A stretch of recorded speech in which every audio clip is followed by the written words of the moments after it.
नमस्कार बच्चों, जय माता दी। आज हम लोग 8th क्लास का जो चैप्टर पढ़ रहे हैं, शरीर की संरचनात्मक और क्रियात्मक इकाई कोशिका। कौन सा चैप्टर पढ़ रहे हैं? कोशिका से संबंधित जो चैप्टर पढ़ रहे हैं उसके चैप्टर हमारा पूरा हो चुका है और अब हम लोग प्रश्न उत्तर बना रहे हैं। तो यहाँ पे कुछ प्रश्न उत्तरों को हम लोग इससे पिछले वीडियो और जो नोट्स आपको भेजे उसमें बना चुके हैं। आशा है बच्चों आपने कॉपी को कंप्लीट कर लिया होगा और यहाँ पर हम बाकी बचे हुए प्रश्न उत्तर से संबंधित चर्चा करेंगे। ठीक है, तो यहाँ देखिए, जैसे सही विकल्प जो दिया है उसके आंसर को हम लोग देख लेते हैं, सही विकल्प के उत्तरों को। पहला प्रश्न सही विकल्प में पूछा है, पादप कोशिका की भित्ति बनी होती है। पादप कोशिका की भित्ति किस चीज़ की बनी होती है? तो सभी को पता है कि पादप कोशिका की जो कोशिका भित्ति बनी होती है किसकी बनी होती है? सेलुलोज की बनी होती है। ठीक है, उसके बाद में पूछा गया है, कोशिका के ऊर्जा के केंद्र हैं। कोशिका का ऊर्जा का केंद्र कौन होता है? जहाँ कोशिका की ऊर्जा का निर्माण होता है उसको हम लोग ऊर्जा घर भी कहते हैं कोशिका का, वो होता है हमारा माइटोकॉन्ड्रिया।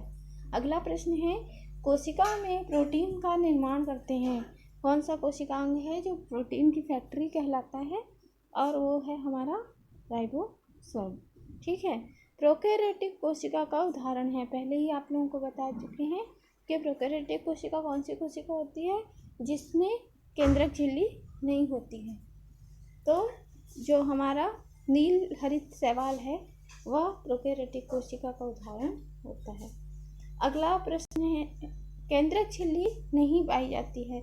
ऐसा कौन सा कोशिकांग होता है जिसमें कि केंद्रक झिल्ली उपस्थित नहीं होती है? मतलब किस प्रकार की कोशिकाएं होती हैं जिनमें कोई केंद्रक झिल्ली उपस्थित नहीं होती है? प्याज की कोशिका यूकैरियोटिक कोशिका है, इसमें केंद्रक झिल्ली होती है। गाल के अंदर की कोशिका जंतु के, मतलब यह एक जंतु के शरीर की कोशिका की बात है तो वह भी यूकैरियोटिक होती है। हाइड्रा भी एक यूकैरियोटिक जंतु है। ये जो बैक्टीरिया है आपका, ये प्रोकैरियोटिक कोशिका होता है और इसमें जो है केंद्रक झिल्ली उपस्थित नहीं होती। ठीक है, तो इस तरीके से हमारे पांचों जो सही विकल्प हैं उसके उत्तर आपको यहाँ पर देखने को मिल गए होंगे। इसको आप लोग अपनी नोटबुक में नोट करके रख सकते हैं। ठीक है, प्रश्नोत्तर को साथ साथ बनाते चलना है और आपकी जो फेयर कॉपी है उसका फ़ोटो खींचकर और हमारा जो समूह है, व्हाट्सएप समूह है या जो क्लासरूम का समूह है उसमें आपको अपलोड करना है अपने कार्य के रूप में। ठीक है, और अगला टॉपिक इसमें देखते हैं। ये हमारे सही विकल्प वाले उत्तर बन चुके हैं। अगला बिंदु देखते हैं। अगला बिंदु है, रिक्त स्थानों की पूर्ति कीजिए। तो कोशिका का नियंत्रण कक्ष किसे कहते हैं? कौन सा ऐसा कोशिकांग है जिससे कोशिका को दिशा निर्देश प्राप्त होते हैं, जो कोशिका को आनुवांशिक गुणों का संवहन करने में सहायता करता है? कौन सा कोशिकांग है?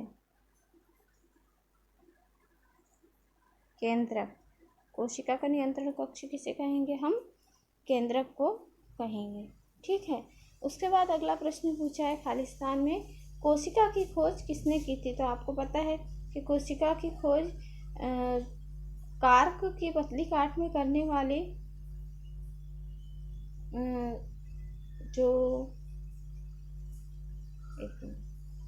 कोशिका की खोज कार्क की पतली काट में करने वाले वैज्ञानिक कौन थे? कौन थे? Robert Hooke. तो कोशिका की खोज किसने की थी? रॉबर्ट हुक ने की थी।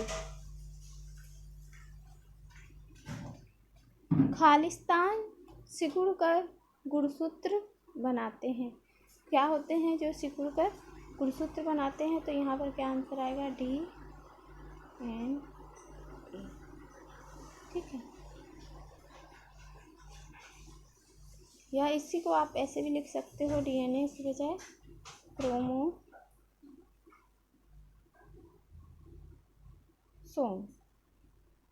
ठीक है, दोनों में से जो ठीक लगे आपको लिख सकते हो। अगला है, प्रोकैरियोटिक कोशिका में DNA बिखरे होते हैं। कहाँ बिखरे होते हैं? जीव द्रव्य में। कहाँ बिखरे होते हैं? जीव द्रव्य में बिखरे होते हैं। अंतिम प्रश्न है, रिक्त स्थान की पूर्ति का। पौधे में हरा रंग खालिस्तान के कारण होता है। तो पौधे का जो हरा रंग होता है वो किसके कारण होता है? क्लोरोप्लास्ट।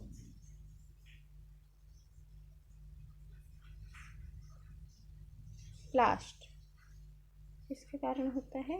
क्लोरोप्लास्ट के कारण होता है। तो ये हमारे रिक्त स्थानों की पूर्ति, यह भी यहाँ पर हम लोगों ने समझ लिया है। ठीक, इसको भी आप लोग नोट कर लेंगे। और अंतिम जो वैकल्पिक प्रश्न है उसमें अंतिम वैकल्पिक प्रश्न को हम लोग यहाँ पर देख लेते हैं। उचित संबंध जोड़िए। ठीक है, तो ये बहुत ही सरल है, आंसर भी सामने ही है, सिर्फ आपको क्या करना है, उसको मिलाना है। जैसे देखिए सेंट्रोसोम का क्या कार्य है? तो यहाँ देखिए अनुवांशिक गुणों का वाहक सेंट्रोसोम नहीं होता जी। कोशिका विभाजन में सहायक, सेंट्रोसोम किसमें सहायक होता है? कोशिका विभाजन में सहायक होता है।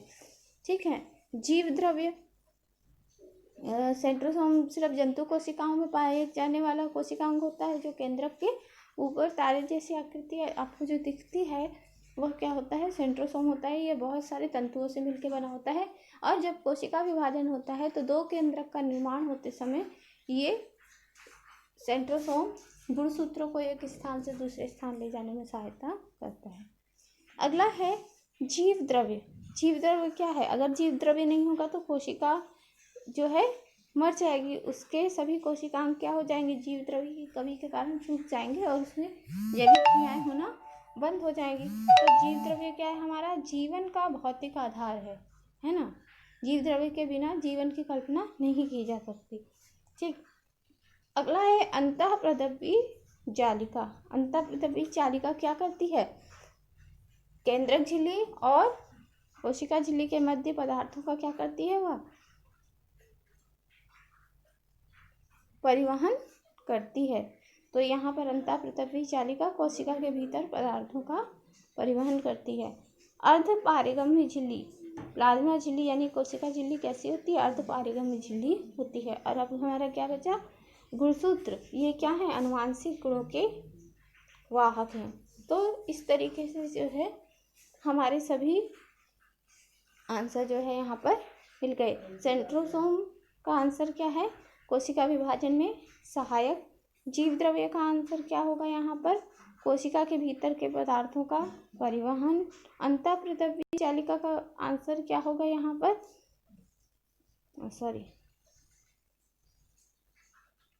सेंट्रोसोम का आंसर क्या होगा यहाँ पर? कोशिका विभाजन में सहायक। जीव द्रव्य का आंसर क्या होगा?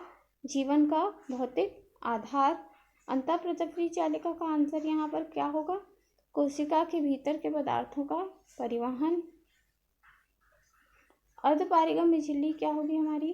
प्लाज्मा झिल्ली। और गुणसूत्र क्या होंगे? अनुवांशिक गुणों के वाहक। तो इसको एक बार फिर से मिला के देख लेते हैं। सेंट्रोसोम क्या होगा हमारा? कोशिका विभाजन में सहायक। जीव द्रव्य क्या होगा?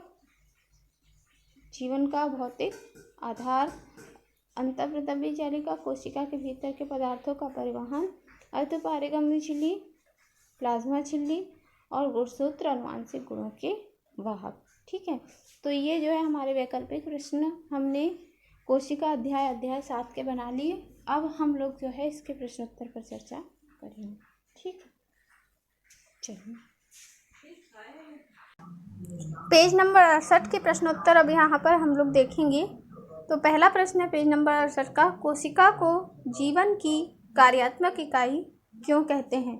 ठीक है, जो जीवों के अंदर में शरीर में कोशिका पाई जाती है उस एक कोशिका को कार्यात्मक इकाई क्यों कहते हैं, इसका उत्तर जो है हम लोग यहाँ पर देखेंगे।